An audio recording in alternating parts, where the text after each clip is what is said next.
I'm Mayang Sison-Pascual, a Manulife financial advisor and agency leader. I live with my husband, who is also working, along with my three of five children, plus a 70-year-old brother with his wife. That makes a total of seven people in our household: four senior citizens, my youngest son, who has autism, and two single adults who are working from home. Now, I mentioned the number of people in our household because one can imagine how challenging it is to be cooped up the whole day with that many people and with the rhythm of our daily life being disrupted in this trying time. The primary challenge we face is that our place is not psychologically big enough to be housing our egos and to be dealing with everyone's idiosyncrasies the whole day. And so it cannot be helped that there are emotional skirmishes here and there, especially because we are adjusting to the new norm where the mundane housework takes precedence over everything else.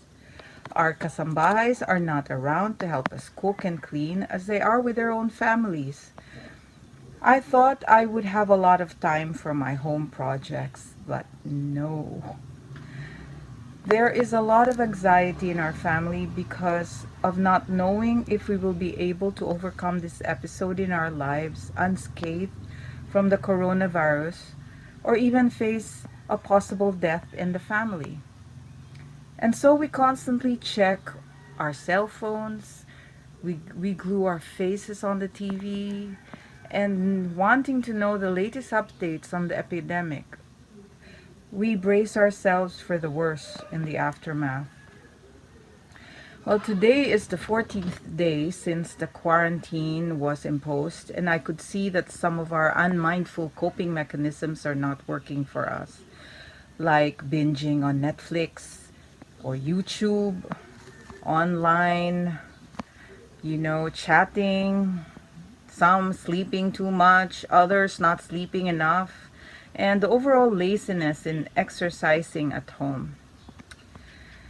The three tips for us to be coping would be that we try to be present to the here and now. Given that we cannot be out, we have set up a new rhythm or routine and endeavor to stick to it, knowing what to do in the blocks of time is very calming and focuses our energies to what is at hand. For example, Well, my son with autism, and I would fix our bed in the morning, prepare the meals, clean up after, and and he would draw, and I would be there. We would be drawing get well cards for to be brought to the hospital near us. So that's something that we could do together. The other thing is I set up a daily prayer with prayer groups. I meditate by myself in the mornings if I can, and hope regularly by 3 p.m. I have my Cenacle group for vocal prayers, and that's the Divine Mercy, the Rosary, Oratio Imperata, the Psalm 91.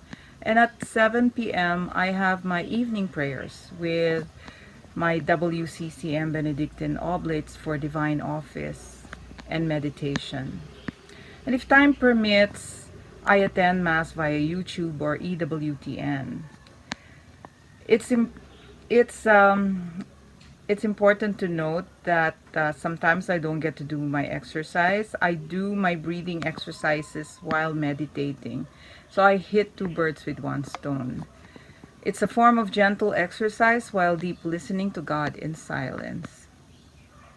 And the third tip is to check one's ego and endeavor to practice compassion and to think of others like your own yayas, the village guards, the street sweeper, our neighbors, and what they need to redirect, the attention to what we can do for others. I think of what I can control, and I let go and let God for the things I cannot.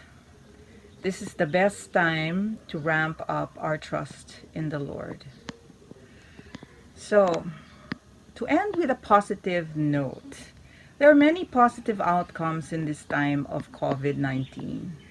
For one, I'm able to connect with God more often in times like these and thank Him that we are alive and safe from harm's way. I live by the day and I'm able to practice mindfulness in the mundane activities, making the ordinary be extraordinary. And the third is I'm able to live simply and declutter our home, making it a sacred space for one's body and soul. Well, that is all for now. Thank you for your listening. Be safe and God bless us all. Thank you.